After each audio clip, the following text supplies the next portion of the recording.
কে করবে এটা? এটা হাসপাতাল কর্তৃপক্ষকে এটা। ভাই আমি তো হাসপাতাল কর্তৃপক্ষ না।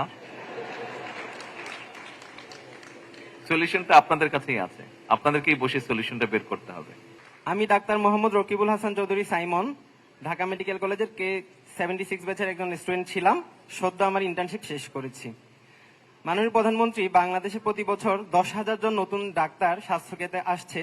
আমিও তাদের মধ্যে একজন। আমি একজন নতুন ডাক্তার, সদ্য ইন্টার্নশিপ শেষ করেছি। ইন্টার্নশিপের অভিজ্ঞতা থেকে যদি বলতে চাই, ঢাকা মেডিকেল কলেজে ইন্টার্নশিপ করা অত্যন্ত একটি সৌভাগ্যের ব্যাপার। অনেক কিছুই আমরা শিখেছি, কিন্তু এর বাইরেও আমি বলতে চাই যে আমাদের ঢাকা মেডিকেল কলেজে অনেক পোস্ট গ্রাজুয়েট ট্রেনির সংখ্যা অনেক বেশি হওয়ার কারণে অনেক সময় আমরা ইন্টার্নরা কাজ করার সুযোগটা যথাযথভাবে পাই না। তো আমাদের ইন্টার্নদের কাজ করার সুযোগটা যথাযথভাবে আরো যাতে বাড়ানো যায়, আরো যাতে আমরা শিখতে পারি, এই ব্যাপারে আপনার একটু সহযোগিতা কামনা করছি। কেন পান না, কি কারণে? আমাদের পোস্ট গ্রাজুয়েট ট্রেনির সংখ্যা অনেক বেশি, আমাদের ওয়ার্ডগুলোতে পোস্ট গ্রাজুয়েট ট্রেনির সংখ্যা অনেক বেশি। তাহলে এটা সলিউশনটা কি? এটা সলিউশন হচ্ছে ইন্টার্নদের প্রতি আরেকটু বেশি ফোকাস দিতে হবে এবং এদের কাজ করার সুযোগটা আরেকটু বাড়াতে হবে। কে করবে এটা? এটা হাসপাতাল কর্তৃপক্ষকে এটা। ভাই আমি তো হাসপাতাল কর্তৃপক্ষ না। সলিউশনটা আপনাদের কাছেই আছে, আপনাদেরকেই বসে সলিউশনটা বের করতে হবে, তাই না? জি স্যার। তাই তো নাকি? জি স্যার। আমি তো তাই বুঝলাম। জি স্যার। ধন্যবাদ।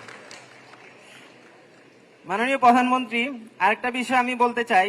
একজন সদ্য ইন্টার্ন শেষ করা ডাক্তার হিসেবে আমি যেহেতু দেশকে ভালোবাসি, দেশের মানুষের সেবা করতে চাই, সেক্ষেত্রে আমার হয়তো বিসিএস এর প্রিপারেশন নেওয়া লাগছে অথবা পোস্ট গ্রাজুয়েশনের প্রিপারেশন নেওয়া লাগছে।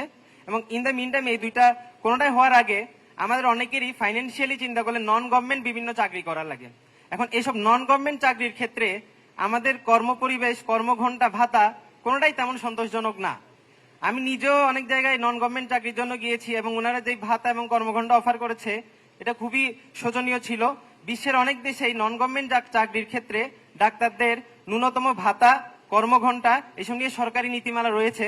তো আমরা চাচ্ছি আমাদের দেশে এরকম একটি সরকারি নীতিমালা আসুক, যাতে আমরা সম্মানের সাথে আমাদের কাজগুলো করতে পারি, আমাদের সার্ভিসটা মানুষজনকে দিতে পারি।